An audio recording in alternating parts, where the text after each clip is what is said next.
Stand and join me in the Pledge of Allegiance. I pledge allegiance to the flag of the United States of America, republic for which it stands, one nation, under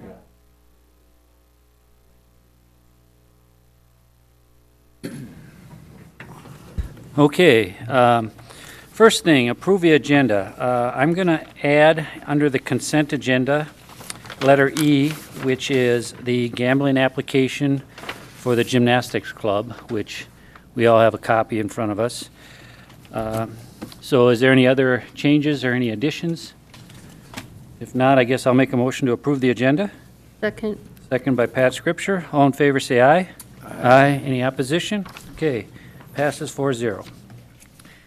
First people on the agenda is Mary Higgins and Mary Klimp, who is going to kind of give us a little update on the families moving forward. You guys did it, what was it, a 3-week? Yes, we finished our first 3-week hosting period. We had the families for 3 Saturdays and 2 Sundays, which was more of a challenge, but we're going to be using a web-based sign-up service, which I think will make scheduling easier. We met with the Beacon staff and had generally positive reviews, both from volunteers and from the Beacon staff. We agreed that 3 weeks was kind of long for one stretch, so from now on we're going to be scheduled in 2-week increments. We have 2 weeks scheduled in August and 2 in October, and that's it for 2014. In 2015, we're tentatively on the schedule for 4 2-week periods, with the option of picking up 2 weeks at the end of the year if they do not have enough churches to fill out the roster. Generally, the facility was marvelous. It was a wonderful place to host this, and Mayo was very attentive. Any need that we had, they took care of promptly. We had a little bit of water in, of course, with the heavy rains, and a toilet that needed attention, and they were just always right there. But the house itself was a wonderful facility, and one of the guests said this, which made us feel all really good. Being in a home made me want to work even harder to get back into a home of my own. So that was a really nice compliment. And Rosella Kesh was our lead host coordinator, along with Heidi Trachty. They took the first all-crucial week and did a lot of the scheduling. But Rosella is here to tell you just a little bit more about the guest and the volunteer experiences. Okay, welcome. One of our guests was a mother of a 6-year-old daughter who just completed a 4-year degree who found a job in our area. She was wiped out by an extreme financial hardship concerning a family member and lost her housing. She's well on her way to being independent again and having her own home. We had a mother and her 3 children who will be moving into housing mid-July in the Savage area. We have a pregnant woman with a 2-year-old, just a little doll, who just completed her GED and is seeking employment and hoping to get out of the system soon. And our 4th family was a Chaska woman with a 17-year-old son and a 4-year degree who lost her job as a chemist with a large Minnesota agricultural business who is currently interviewing for jobs in the area and found herself homeless after not being able to find a job. All of the families taught us so much about living under extreme circumstances and finally having to ask for help and ask for housing. And how far deep down do you go before you finally say, I need help? When St. Wenceslaus started asking the other congregations to join on this program, we referred ourselves by church names like Rosella Kesh from St. Wenceslaus. By the time the guests arrived on June 8th, there weren't any references to our churches anymore, to our separate churches, to be distinguished by our churches. We became one group of Christians working on one goal of helping families that were less fortunate than what we have. Some of the volunteers that helped to make this possible were not affiliated with any of the churches in town here. One of the families goes to a church in Lakeville, but they're residents of New Prague and wanted to help support this program. After the 3 weeks, we had filled a total of 218 volunteer positions in the house, and a total of 1,038 service hours. I'd like to read a thank you from one of our guests that she left on the bed, and we found it later on in the day when we started going and cleaning. And the front of it is, when our lives are a struggle and we're down and out. Dear Hope House, my time living in this house eating potatoes, because she loved potatoes, playing, laughing, and growing has been a delight. I appreciate all of the warm love and making me feel at home. Living in a shelter can be a hard time, but thanks to everyone who has come in, whether it's an older person or a baby, I will never feel those tough times. I also want to thank everyone who took the time to play with my daughter. I will be forever thankful each day that I've lived here has been wonderful, and I don't think I'll get pampered so good anywhere else. So with tears falling from my eyes and my arms open wide, I'm screaming, thank you. In closing, one of the comments from a volunteer when we had our meeting last Monday night was, I really enjoyed volunteering but was sad after I was done. I have a home to go to. They don't. If any of the council members have questions that have been unanswered, Mary and I would really like to address them tonight. Thank you. Yeah, well, thank you. Sounds like it was a very positive experience. Any questions or comments from the council at all? Mary Klimt, everything went well from the building standpoint, and Mayo is happy with Yes, I think when a building's been empty for 4 years, like that one has, there were little glitches, but nothing unexpected, and it's good to have it occupied. Okay. Well, great. It's great to hear the update.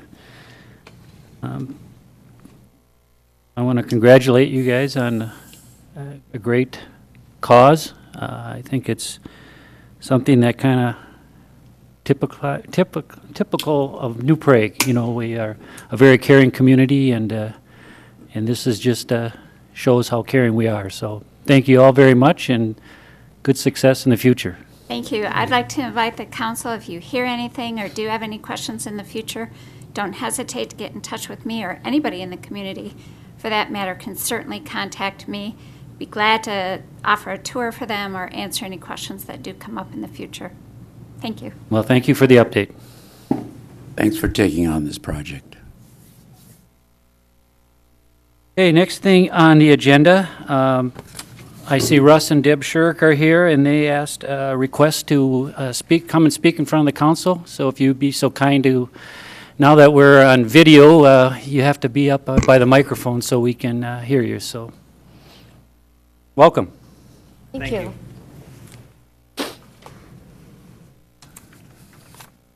Well, we just wanted to address our concerns about the noise and the loss of value of our property with the building, the chart building that has been built across the street from us. And, you know, we've had this discussion before about our understanding that it was light industrial when we bought our home 27 years ago, and we knew that. But our understanding of light industrial was something similar to the old chart building or like Scott Equipment, a lower building that by definition it is, I lost that.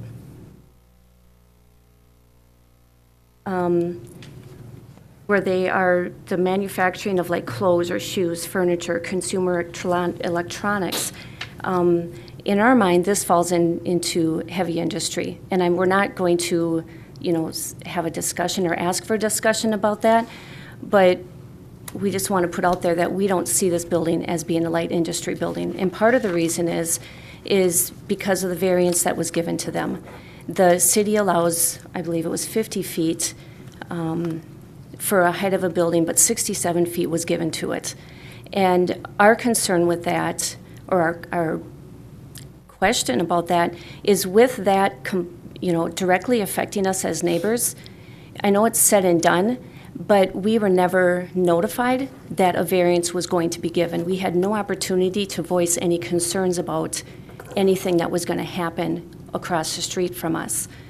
And some of the problems that we're having is the noise.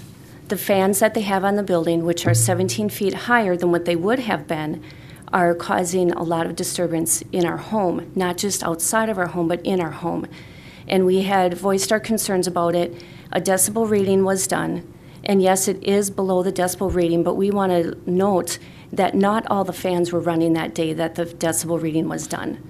And the middle fan is the one that causes the most noise. And when it is running, it is very loud. And we were told that that fan only runs when they're painting, but now that fan has become one that runs all the time. So it's not only being used for their painting purposes anymore. And the other thing is, one problem I have is if the decibel reading outside, which measured 0.45 or just below the decibel maximum at the curb, I have a decibel reading in my house in a couple rooms that they tested, and it's 0.2 or whatever that is. And so I cannot get away from the noise ever, you know. And so with that, what we're asking is, we believe that the fan can be remedied. I did call Bruce Lyman on the 13th of June and just left a message with him saying, I'm calling to see if anything can be done to reduce the fan noise. Also, you have a fan that's got a squeaky bearing. Please give me a call. Let me know one way or another, yes or no, if something can be done. I have not received a call back. And I also called the chart building 2 different times at 10:15 in the evening because of a loud siren sound that was coming from the fans. And we have not gotten, I did get a response once from them. I was not able to receive my phone call at that time, and called them a second time and have not received a call back. But at 10:15 at night, and the noise did not, I could hear it in my kitchen and my living room, thought I wouldn't be able to hear it in my bedroom, and I could. So it's not just during the day that these noises are happening, and because of the city lifting the variance, the noise variance for light industrial, it happens 24 hours a day. And our next concern is the tanks. When they release the pressure from the tanks to refill them, it is extremely loud.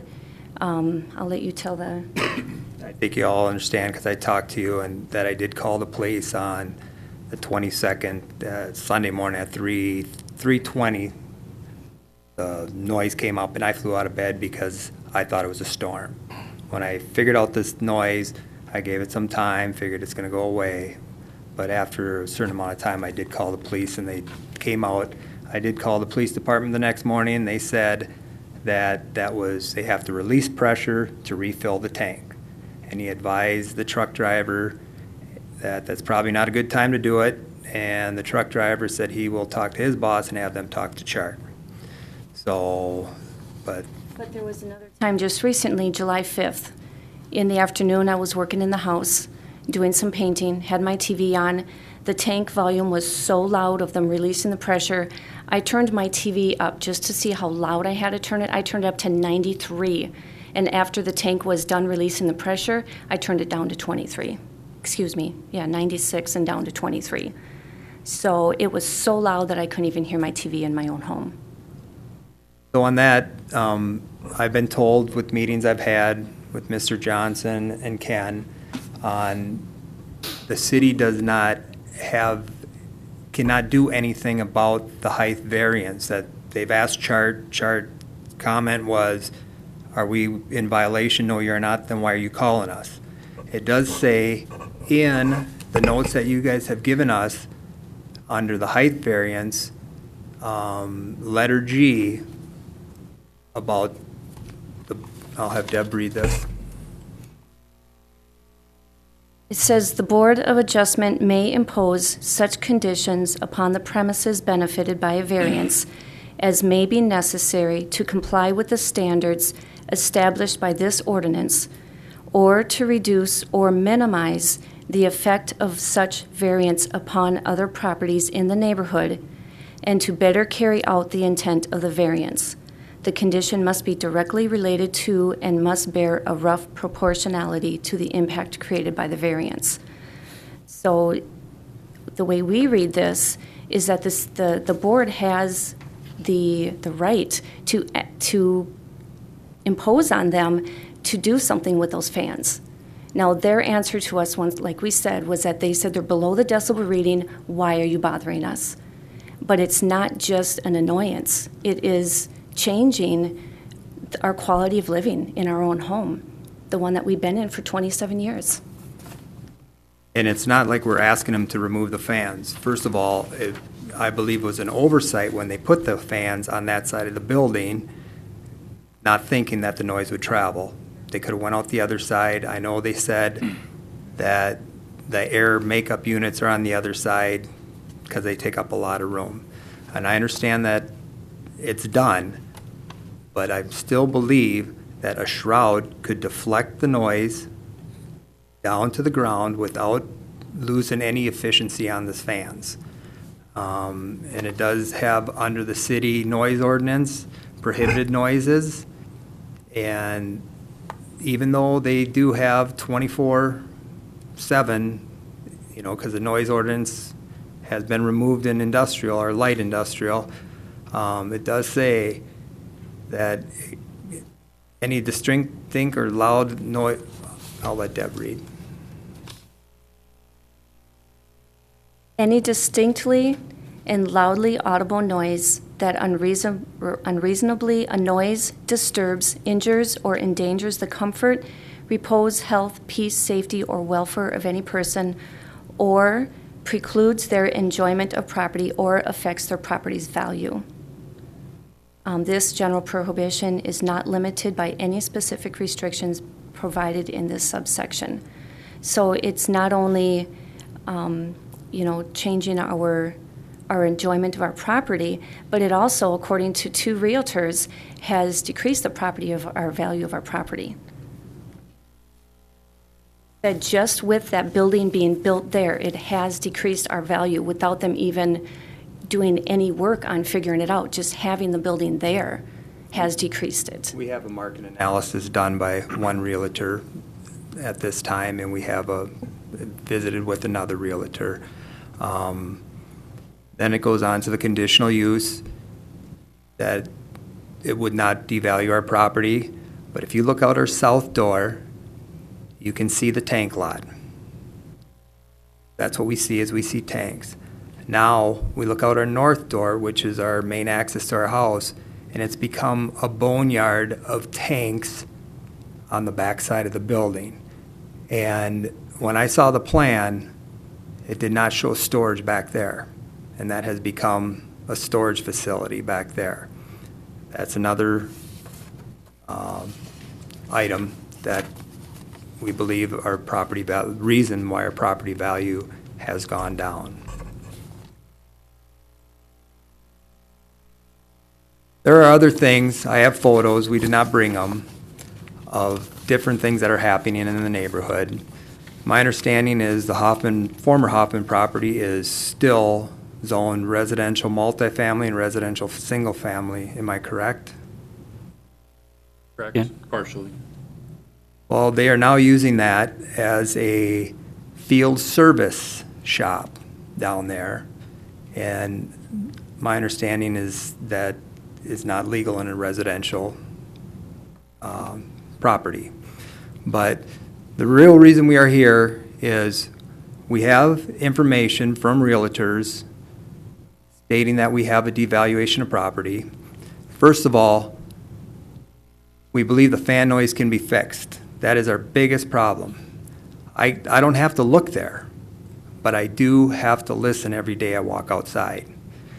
We're asking the city council if they will be willing to meet with us to come to fix the fan noise, not just visit again and see what we can do by what they have written in the notes that we have were given before this whole project went through, and also help us reimburse our lost value of our property if we decide to sell. We are in a situation now where if we stay, we want to do improvements. Our lifestyles have changed. We need to update our house. I don't want to stick a lot of money into my house and have more value lost on it. So that's why we are here asking you if we can set something up and come to a conclusion. Okay. Any questions for the Shirks, or? I don't have a question. I do remember when we were meeting with Chart that one of the questions I asked of them had regarded the venting of their large tanks at the time. And I thought, assured that that was a problem that they were going to look into. I'm finding out now that that wasn't the case, or they weren't able to do anything about it. I believe, correct me if I'm wrong, Ken, but just because an ordinance doesn't have a noise variance, that can be changed. In that if Chart doesn't come forth and lower their noise, we can, as a council, change that. To the Specific to the industrial park area. Now, as far as I know, only Chart would be affected by that. Because I don't think that there are any other current businesses that have noise issues, at least not to the effect that Chart has. So, defer to Scott on specific conditions after the fact, to be honest with you. okay. But my feeling, Scott, is that if we wrote the ordinance, not this council, but previous councils, we can change that if it becomes necessary to. Yeah, and if I'm understanding correctly, certainly we can change the ordinance. The council has the authority to do that. The question I think Ken was raising, whether or not you can retroactively apply it. In this case, if something, notwithstanding what decibel levels are reading, if it's still a nuisance, the council still has the ability to address and have some discussions with Chart regarding that. So I think that somewhat addresses what you're talking about. Could we change it? Sure. I mean, you can change the ordinance. That's fine. There is some issue with how it would apply. We'd have to work through that. But from a standpoint of what we have in the books right now, even though it doesn't go to the decibel levels and, it's still a nuisance, obviously, that still can be an issue that the council can address with Chart. Well, I think it's a valid point. Yep. We can hold it as you call it a threat if you want, or a carrot stick if you want, but I think it's an issue that we need to talk to them about. Because it is, from what I remember, it's in direct contradiction of what I had asked for. Along with that, when this whole thing was going on and we sat in the meetings with Bruce Lyman, and Bruce Lyman stated, we want to be good neighbors. And I mean, that came out many, many times. And I don't think we're asking for them to tear down the building. We're just asking them, I'll go up there, I'll put the shrouds up because I know it's going to work. It's just that the height they are, it comes directly, and the berm and the fence don't catch it. That's a big issue.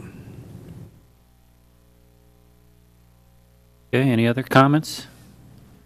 I seem to remember the same thing from Bruce, that they wanted to, these concerns came out when, excuse me, when we were looking to grant the conditional use permit, and now it's kind of coming to fruition that we need to somehow work with them. I'm sure they'll be good partners, and I also remember Bruce saying those same things. They want to be good neighbors and realize that, so I'm sure there's some happy medium that we can come to. That would be very much appreciated if that could happen, because we did meet with them at the grand opening and voiced our concerns about the fan noise. And at that meeting also telling us they wanted to be a good neighbor, and we said we don't want to be Payne's as neighbor. The building's there, and we can respect what it does for the community, but it does nothing for our home. And so we would like it to be able to work for both parties, the east side and the west side of the street. Right now, it's not working for us on the east side. Okay. Well, I guess we hear your concerns, and I think what we'll do is, have Mike maybe make contact with, Mike and Ken make contact with Bruce Lyman and see if we can get a meeting together and voice those concerns. And if you want to be part of those meetings, you can, we can get a hold of you when we can get a time and date with Bruce. Okay. Well, I believe Deb and myself, we have been patient. We've listened to what the council have said. When we first talked about this, we were told, let it be done, let the project, and then let us know, and that's exactly what we've done.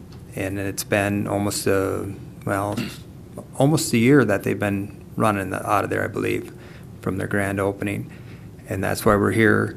But I do want to know if the council is willing to work with us on the noise and recouping our lost value. That, unless I didn't understand what you had just said, Chuck, but. Well, we're going to address, obviously, the first thing we're going to address is the noise type deal, and see how, that would be more of a short-term or quicker solution type deal. Now, regarding the value, that's a whole different animal there. I mean, we'd have to consider that as a council, do more diligence on that before we could, make a statement, pro or con on that. Okay. So will you contact us, or do we need to make contact again, or? Well, we'd obviously have to have something provided to us that you've indicated that there's a loss or reduction in value associated with the CHART project. We as a community have seen values go up and down throughout the community over the last several years in the process, and for you to be able to prove or to show the loss of value is directly related to that is one thing, but even if that can be shown, there is no program or there's nothing that we have in place from the city's perspective that would address that I'm aware of. I don't know what Scott, how he'd like to respond, but we did respond by letter to them. We have not seen any information or anything to acknowledge or address that issue any differently than we did earlier with the letter that we had that I had sent you back in May. Yeah, I have the copy here. Yep. The abilities to prove that versus any other market values that everybody else has experienced. I can say I personally have seen in the last 3 to 5 years my value go up and down in this community as well as a number of other people. So to say that it's directly related and only related to CHART is going to be very difficult, subject to seeing whatever materials you have. Okay, well, so what would you like from us to see? I guess whatever you have developed or put together that you think is prudent that we take a look at. Okay. It's very difficult to respond to the council, both from a legal or administrative perspective, without seeing anything or being able to evaluate what you might have that you're alleging has impacted your value and to what degree and how you went about doing that. We'd have to take a look at that. But as we explained in our face-to-face meetings, I told you that I had no way to react to or address that issue short of you either filing a claim or appearing before the council, and to date, you've still not provided us with any of that. And if you now have that, we certainly can examine that and indicate whether we think there is or isn't anything, and if not, then you can make a decision as to where you go from there. Okay, and so that's something, if I put a packet together, I would address to you, and? Yeah, if you want, I'll make sure I advise the council, and we'll review it with the city attorney's office and determine whether there's anything that we think there is or not able to be done with it, and would respond on that, and then you'd have the abilities to make a decision on where you want to go with that. All right, thanks. Yep. If I might make a recommendation, Russ, your area there, I believe, has historically been valued lower than other properties elsewhere in the city. So what you might want to consider is what has the historical value of your property been relative to a comparable house elsewhere in the city. I tend not to believe too many things that realtors tell me through experience. You might want to get a hold of a licensed assessor. Okay, all right.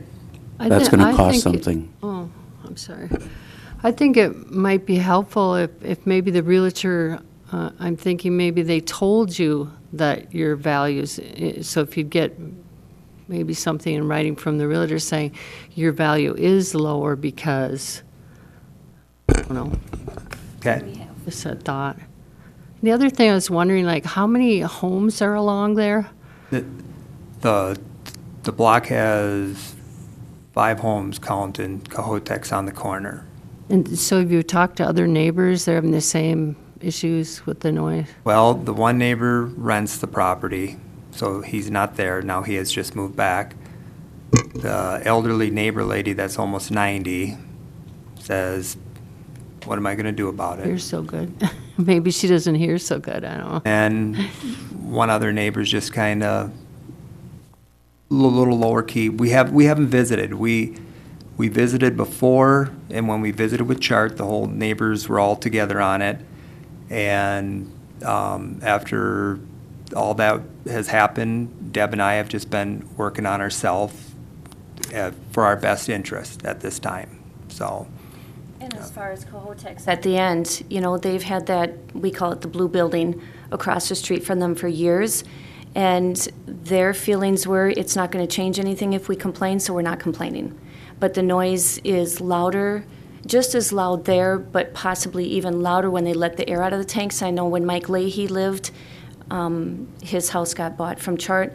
When he lived there, he had complaints too about when they let the air out of the tanks. They had twin boys that were infants, and they called Chart multiple times because of the noise when they let the air out of the charts. And their response was, it only happens when we let the air out or the pressure out too quickly that we can change that by releasing it slower.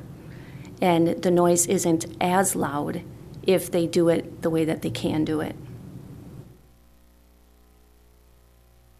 Okay. Okay. You said something before about the Hoffman property, about, I don't know, it being a field maintenance type, or what did you say about that? Chart owns that now, right? Chart bought that property, Okay. yeah, and now we've noticed forklifts going up and down the road, so I walked down there and they have a sign on the door of that shop. It says Chart's Field Service Technicians or whatever. So was there a machine shed or something there? Yep, or there's a bigger garage? Yeah, a bigger shop, yep. Okay. Okay. And the other thing too is, you know, we had talked about with Ken about during the construction project, they had tanks and stuff stored at that property. Well, 3 of those pieces of equipment are still stored there. And the project's been completed for almost a year. I will address that with them. Okay, thank you. Okay. So our next thing is just, you will contact us after you talk to Chart or about the fan noise, is that correct? I think the next step is we're going to try to contact Chart.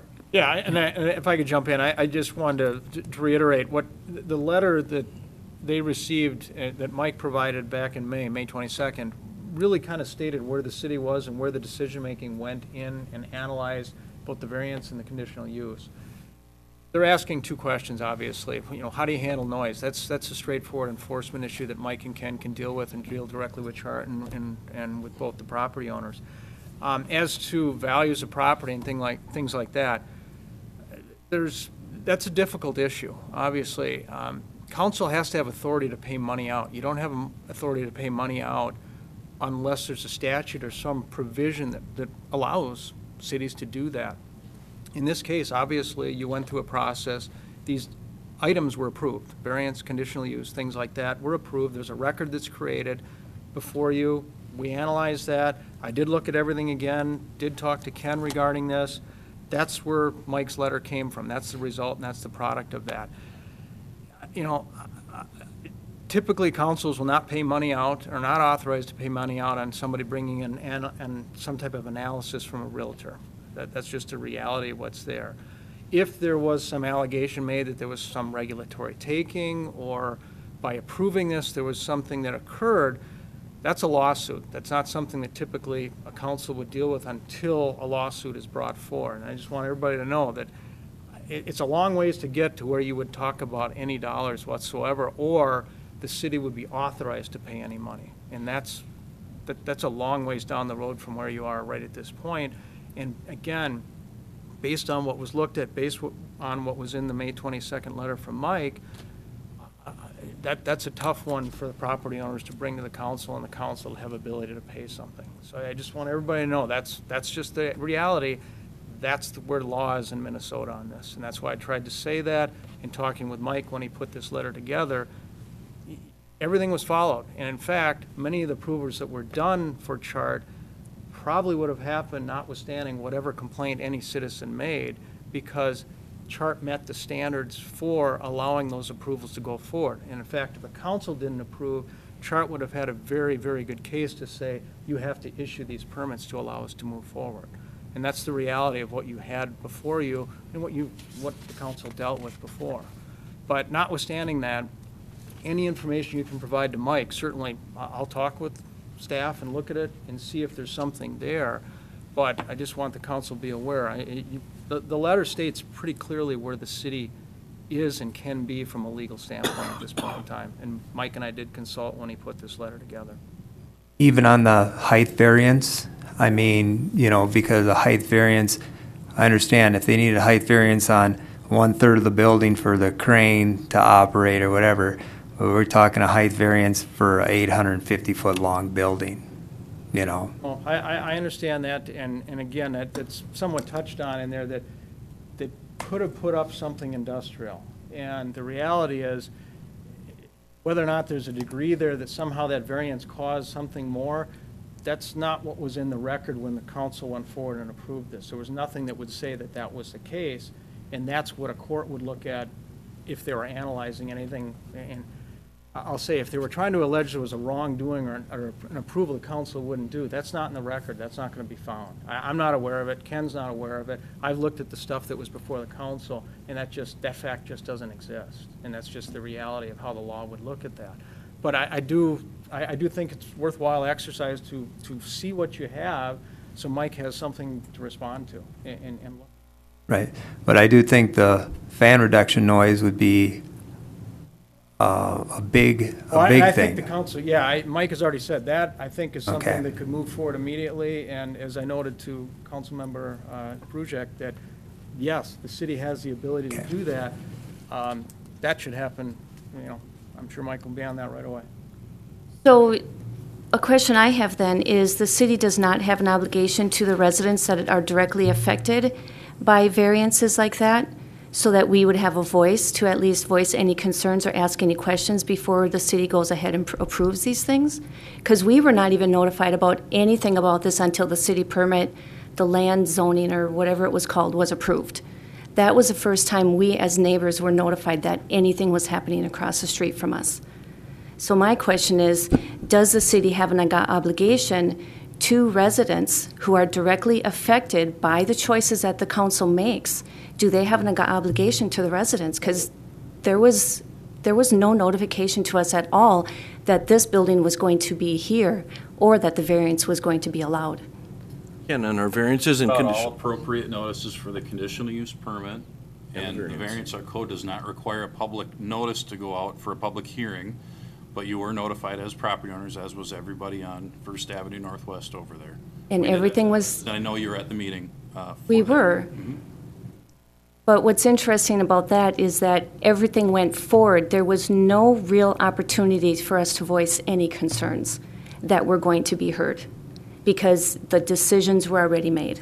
They were not made until they went to the council. Maybe after not the- legally, but you can't tell me that CHART didn't already have materials bought and everything to start building that building. So when the first processes were started and you knew that these things were going to be affecting neighbors that are still there, there was no notification given to the residents that are directly affected by it. What she's saying here is, we were not notified until we got the letter to come to the meeting, which we presented our stuff in. I would actually like to interrupt you and say that we actually had notification go out to the neighbors as an informational concept meeting before we had formal public hearing scheduled. So that was even over and above any legal requirement. And we did have that go out to you, and I do have proof of that. And again, I'll jump in. I don't see anything in the record, in the materials that we had and the whole process that the council went through, that would say there was anything defective in notice. In fact, my recollection is the same as Ken. Extra notices was gone on what the legislature required. Now, I don't know if that's enough notice. It's never going to satisfy everybody, but the reality is the legislature sets a standard in the city. Typically, what council and staff has tried to do on larger projects is much like happens on street projects and things like that, where there are extra meetings that are done. ask questions if you need. I don't see anything that's defective in that as well, and that's what I would tell the council. That's unfortunate, because I don't think any of you would have approved of that if you had been living next to it. Can I add something? I think I know what you're trying to say. And correct me if I'm wrong, but it's not really the council's job right now to set the standards for a building like Chart wanted to build. That's more the zoning and the planning part of it. And correct me if I'm wrong, Ken, but as long as they're coming in for a permit and they're meeting all those standards, we don't really even know about what they're doing. I mean, if they're If they didn't need Conditional variance or use conditional or- use, no, it would be subject to all of our zoning ordinance Right. requirements, city code, right, so I mean. building code. And I'm not saying we're innocent or guilty or anything, but that's just, you follow what I'm saying? That's kind of the process. So, I mean, they can go through that for months. And as long as they don't need anything special, we don't even know about what's going on. Right, I So think what we're Deb, not even notified along with you, per se. right, and I think what Deb's saying is, we went to the preliminary plot review meeting, and they approved it that night after we talked and said, this is our concerns. They took the vote, and they passed it and moved it to council. So we went to council. That was our opportunity to talk. We talked, and that night the council approved it. I think that's where we're going with that. Okay. All right? Well, thank you. Thank you, and we'll look forward to hearing from you about what you find out from Chart. Sounds good. Thank you. Russ, just to let you know, and I don't know exactly right now with Bruce, that I do know from my schedule where I was out of the country is that he was going to be out of the country on business, and I don't know exactly the time frame. So him not responding to you, I think, may be related to the fact that he is out of the country as well, or has been. I'm not trying to make excuses for him, but I know in my conversation with him before I left several weeks ago, I knew he was also going to be out of the country. Okay, thank you. Next on the agenda, Glenn? Yeah, we got quotes for trail seal coating again this year. I plan on doing 1.2 miles of trails. Some of it existing that's been done before. Some of it of the new trail that's along Highway 19, coming from 11th Avenue all the way down to the park behind Casey's there. Got two quotes again. Our recommendation is to go with the product called Replay. It's friendly to the economy, or to the Mother Nature. It's a soy-based product. We put it on last year. I've talked to cities that have put it on for 2 years now. We did some core samples of the walking paths we did, and you can actually see the product in the asphalt. So fairly new product. We're hoping it's looking good at this point. We're hoping it's going to keep going forward and proving that it is the right choice and it is cheaper. And so it's staff recommendation to go with the soy-based product again for $14,275. Okay. Glenn, do you usually go through core samples with something like this? Well, we did it just to kind of prove to ourselves that he was telling us the truth, that you'll be able to see it a year down the road and still see it in the asphalt. Yeah, we do core samples on the road for different applications, different things to just see what the penetration is, the compaction is, the tensile strength, things like that. This was our own little test. It impressed us quite a bit. The samples we did, everyone averaged to be about 1.5 to 2 inches absorption into that asphalt. So, like I said, it was very impressive. What do you find with the petroleum product? That's more, you won't see that go as deep because it's a thicker product and it will just sit on top.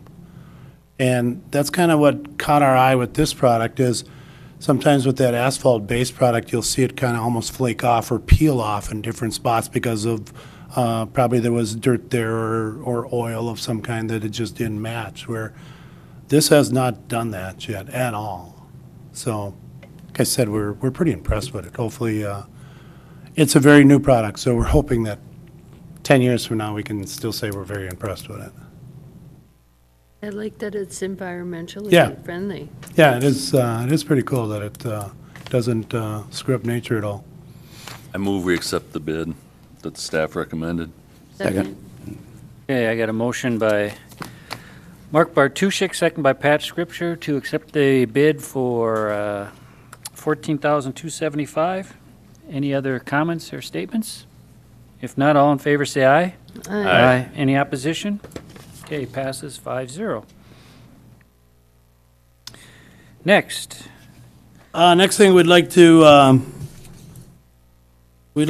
amend the city code, section 5101, which stated previously that all water lines from the city water mains are owned by the property owner.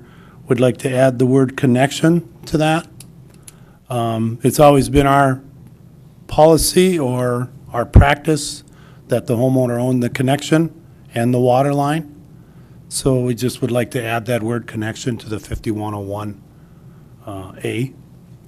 Did you And have a- then we'd like, Did you have a problem with that? we didn't, not yet, so we're trying to prevent it or at least help prevent it if it ever comes up. It's a housekeeping item in the sense that sometimes people raise the question and we didn't happen to have it in writing. It's been the general practice and the policy as it is in most cities. We're just wanting to get it in writing so that we don't have to answer the question how or why.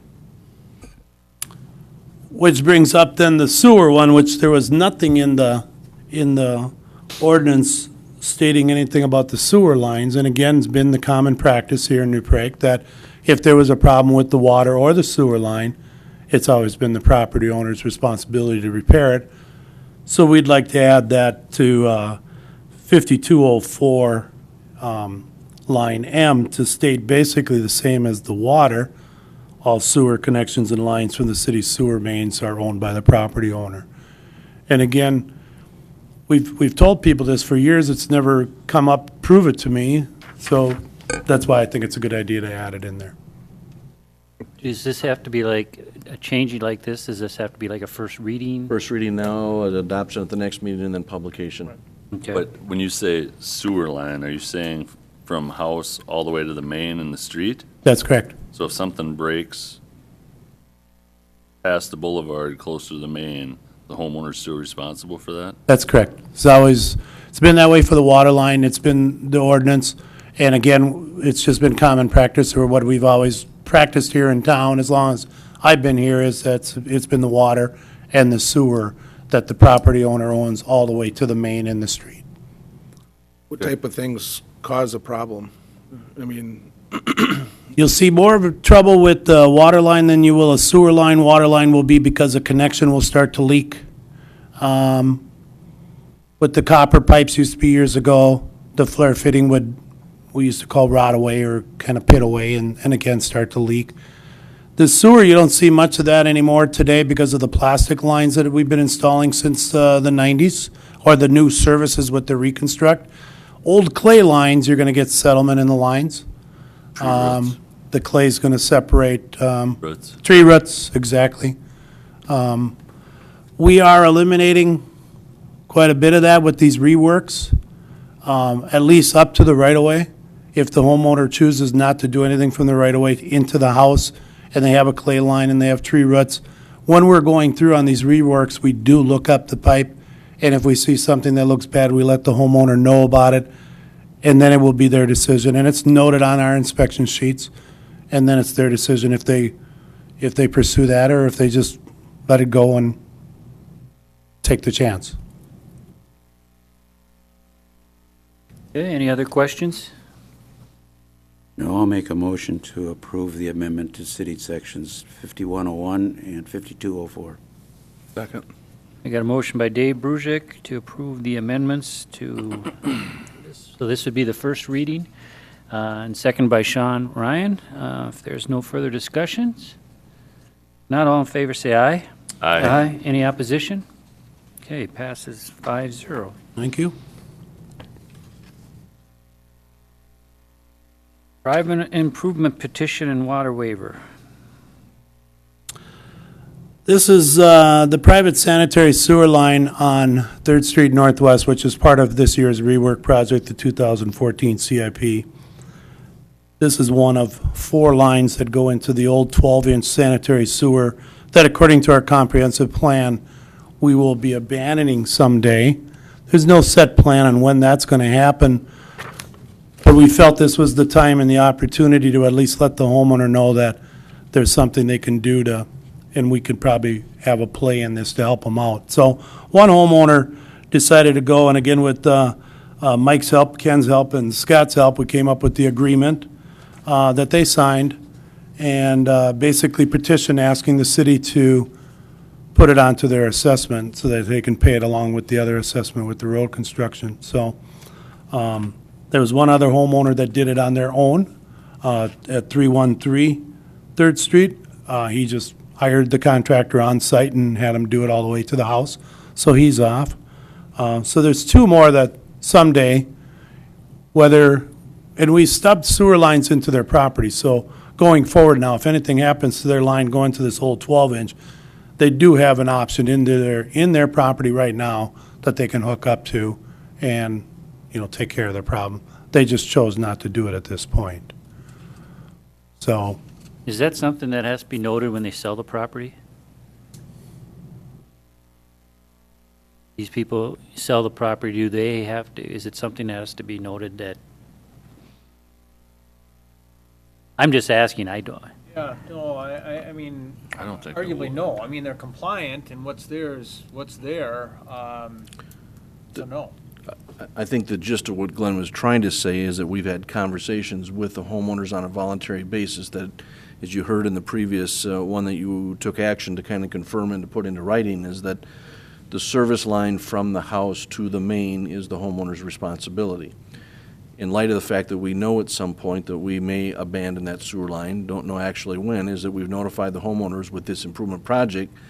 Now would be the ideal opportunity if you wanted to have an opportunity to connect and to have it done and potentially included. This is the process we would have to go through in order to be able to participate, to have it done by our contractor, to get the 2-year warranty like we typically would with this, and to be able to use special assessments. If you choose not to do that, and we come at a later date and we will give you advance notice of some defined period of time that we will be abandoning that line, then they will be left with no choice but to have to move to relocate that service line from where it goes into the main that would be abandoned and reconnect it out to the sewer line out in front on 3rd Street.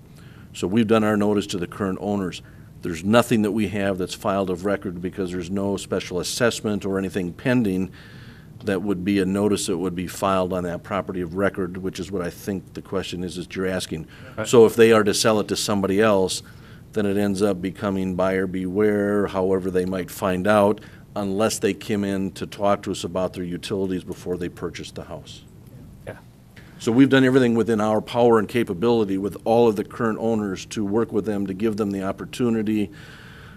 As Glenn indicated, there was one other one that was going to go this route, decided to choose to go the independent route with the contractor himself, and then 2 other ones that chose not to do it completely.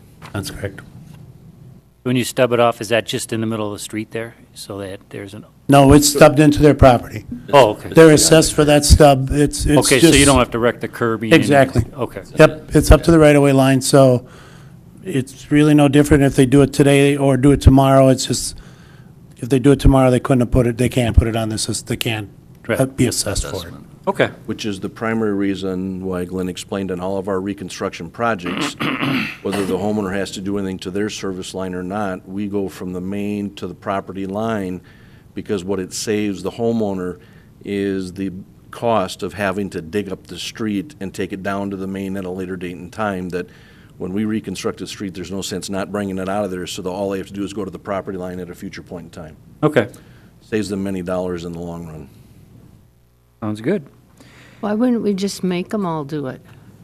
For some reason? Really, at this point, that 12-inch is still in service, so I guess our take on it was, here's your option to do it if you want to. We recommended that you do it, but you can always do it tomorrow. It don't have to be today. The day's coming that 12-inch will go out of service. Glenn, I haven't been here long enough, and I don't know the history, maybe for Pat's benefit or the council's benefit. Do you know what the rationale or the basis down the road is for abandoning that portion of the sewer line? You may Because know. of its age and the condition that pipe is, it's an old clay line, and there was a new 18-inch pipe put in the right-of-way of the railroad, and the plan was to always use that 18-inch pipe when the 12-inch failed. Well, the 12-inch hasn't failed yet, so that's why we're not banging down anybody's door, making them do it today. Clay pipe's tough to tell. It could go another 10 years. It could fall apart tomorrow. The videoing that we've done on it, seeing the cracks, things like that, it raised some suspicion, and that's why we started talking to these homeowners and giving them the heads up that this could happen. So we didn't feel that it was necessary to make anybody do it today. That day's probably going to come. So this is part of the street project, but it doesn't sound like it was planned, or it's planned later, or? The 12-inch was not part of the street project. The 12-inch has always been there.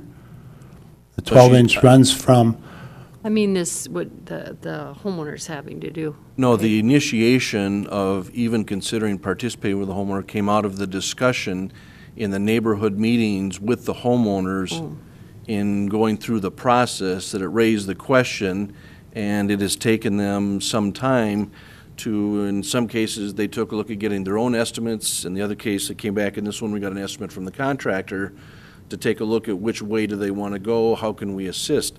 If they want to go out and take care of it and pay for it themselves, then we have no involvement in the process. They can arrange it with a contractor. They can get a different contractor other than the contractor on site. So the only reason we're having to amend our part of the process is, per the advice of the city attorney, is that we can't technically go undertake private improvements with public funding without being able to logically tie it together and have them petition and go through the process that you're seeing tonight. Yeah, I'm just not understanding why it's part of the 2014 Street and Utility Improvement Project. We're having Why to we're adding amend it. to add it, but it was done at the request and the initiation of the property owner. Okay. we did move the sewer line that comes down Third Street in that one block area. We did dig down to the 18-inch and put all that sewage now into the 18-inch, which used to go down to 12. So we had that planned as part of this project to move that section of sewer main over to the 18-inch. That was the first step in this comprehensive plan as far as abandoning this old 12-inch line, if that makes sense. I get it now. It was really through inquiries from the homeowners. Okay. Any other questions, or? I guess first I'll make a motion with the agreement between John and Julie Bush and the City of New Prague that we will add the assessment onto the program, their payment onto the assessment. Second. I got a second by Dave Brusick.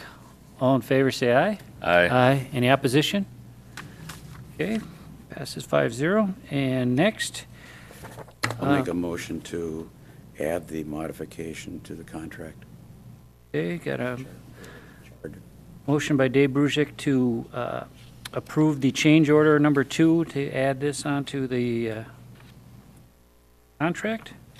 Excuse me, could I clarify just that to be the approval of the resolution? The resolution approves the change order and directs the change with the contract. Yeah. Thanks, Mike. So I got a motion by Dave Brusick, Second. second by Mark Bartuszczyk. There's no other discussion. All in favor, say aye. Aye. Any opposition? Okay, passes 5-0. Can I Thank just you. ask one more question? Sure. Did we get it in writing that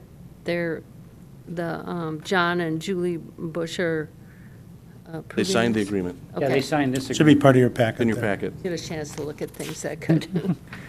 We generally, just so you know, What? in these kinds of agreements and doing these kinds of things, we typically try to make sure that when we bring these things to you, that we have gotten the execution of the documents by the other parties before we bring it to you, so that when you take the action, the issue's done. You don't have to approve it and wonder whether they've approved that or agreed to this or not. We just try to, as a due course of the way we do business, try to make sure we do that. Okay. Next, approval agreement with SEH for the traffic impact study. It looks, this is the one that CDA is going to reimburse us for, and then that's part of that project, and the Well- EDA is going to pay for the matching part? Yeah, we believe that the CDA would be acting on the award of the grant tomorrow night's meeting. We don't want to counter eggs before they're hatched. However, we do believe that will occur at their meeting tomorrow. Council authorized the grant to be submitted back on May 19th, and if you recall, 4 different components included the boundary survey of the future industrial park area, and specifically the boundary survey would have just been for the approximately 23-acre first phase. Second item was a Phase 1 environmental site assessment for the full 100-acre plus development. Third item was a wetland delineation for the 100-acre plus site. And then finally, the traffic impact study looks at the traffic implications of an industrial park development for the full 100-plus acres. And this traffic impact study cost $12,000, exceeding the typical $5,000 limit that can be let by the city administrator. So looking for the council's approval of that specific item, contingent on the Scott County CDA's approval of the formal award of the grant. And yeah, we do have a local match. For every dollar that we're awarded, we have to provide a 50% match, and that is coming from the EDA, who has matched funds for that, this particular set of projects for the industrial park to move forward in further study. So the total EDA match, though, is not 6,500.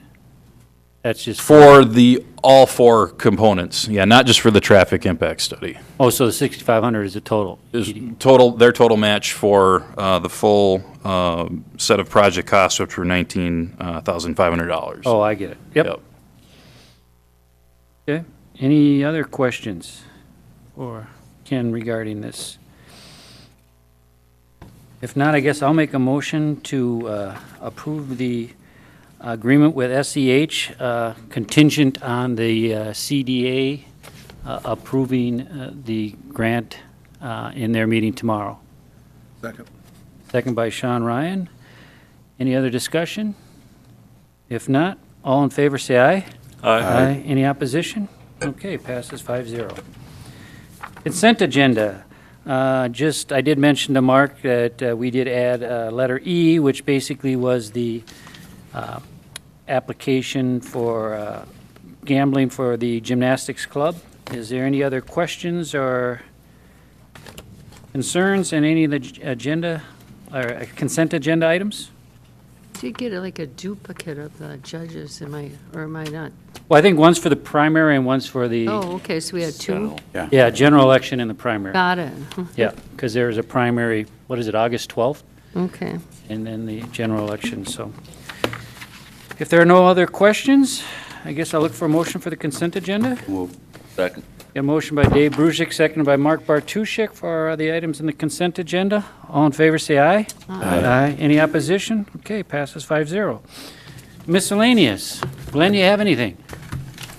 I don't, besides the construction projects going pretty good, according to the plan for this week is they're going to start tolerancing the roads and getting them ready for asphalt, subcutting the last block of 3rd Street Northwest here. And once that's subcut and backfilled, then they would start putting down curb there. Their hope is, or they're telling us that they're hopefully going to get some asphalt down yet this week on this project, which would be really good.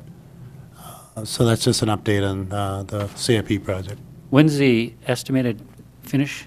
August, sorry, I should know that. It's like 28th Okay. or something like that. Okay.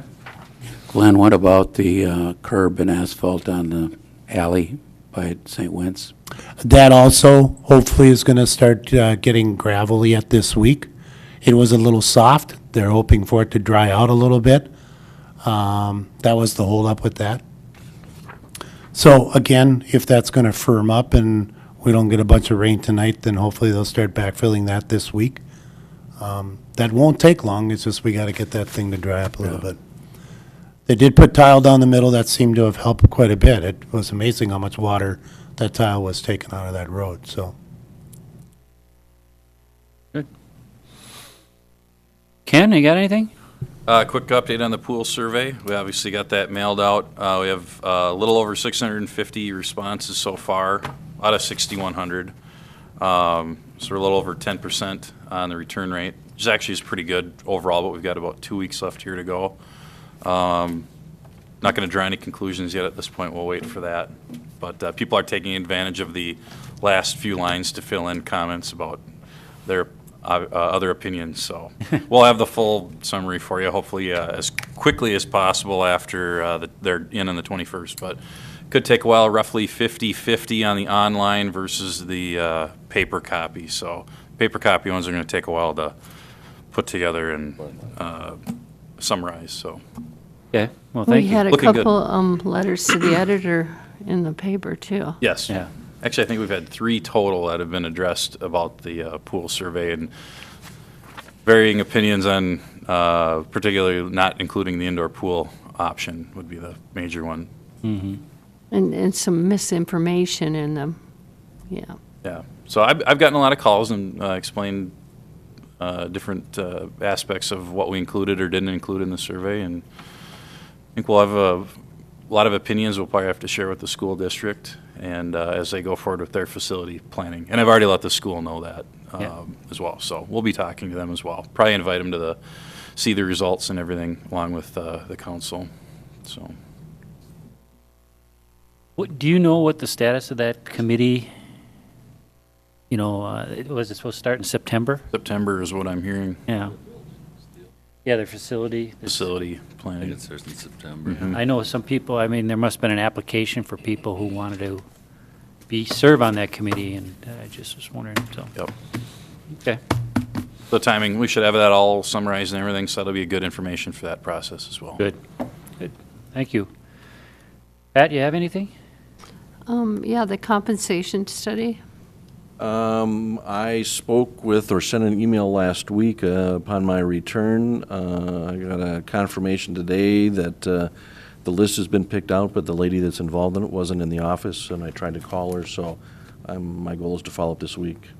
That's Ann Atkinson. Yeah, and Ann's out of the office. That it was my expectation that it was going to be done during my absence. I don't know the exact status other than they sent me a list as I walked out the office today, so I've got to try to follow up and find out just exactly where that's at. So I don't have much more for you. So they didn't get it ready in time, huh? I don't know. I want to be careful in what I say because I don't know exactly what went on during my absence. It was my understanding it was going to be going out and being done while I was gone. It does not appear that it was, but I don't know exactly what happened. So. If you do get a contact, can you? I will send an email out as soon as I get verification. I tried in anticipation of having that answer tonight, and all I got was a late email as I walked out of the office to come to the meeting tonight, is that here's the list, and Ann's on vacation, and I've got to try to follow up with one of the other staff persons to find out where it's at. So I'll send an email and let you know when I find out, Pat.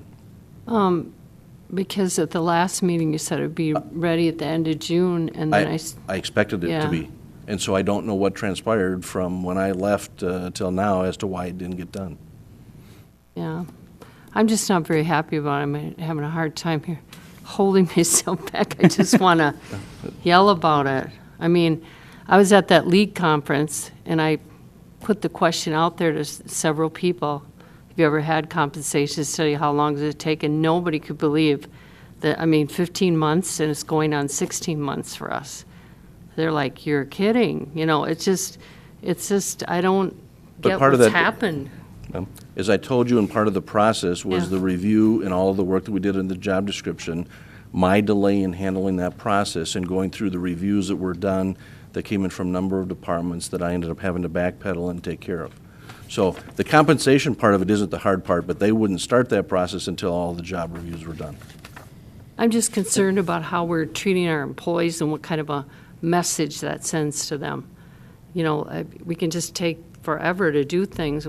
They shouldn't take that long. Well, I'd like to say every single project and every single thing we do is going to meet the exact time frames and is going to go just according to the right schedule all the time. It doesn't always work that way, and in this case, this is one that hasn't worked that way. Well, this is really ridiculous. Okay. It is. This is my opinion. I'm saying it because I had it. Okay. Anything else? You have anything else, Pat? No. Okay, Dave? I think, Ken, how are we coming on the armory stuff we have to see? I guess I haven't heard anything unless Mike Got materials, has. I've been in contact with Sean Schlesinger out of Walls' office, and we should have the letter this week with him ready to go out to the congressman.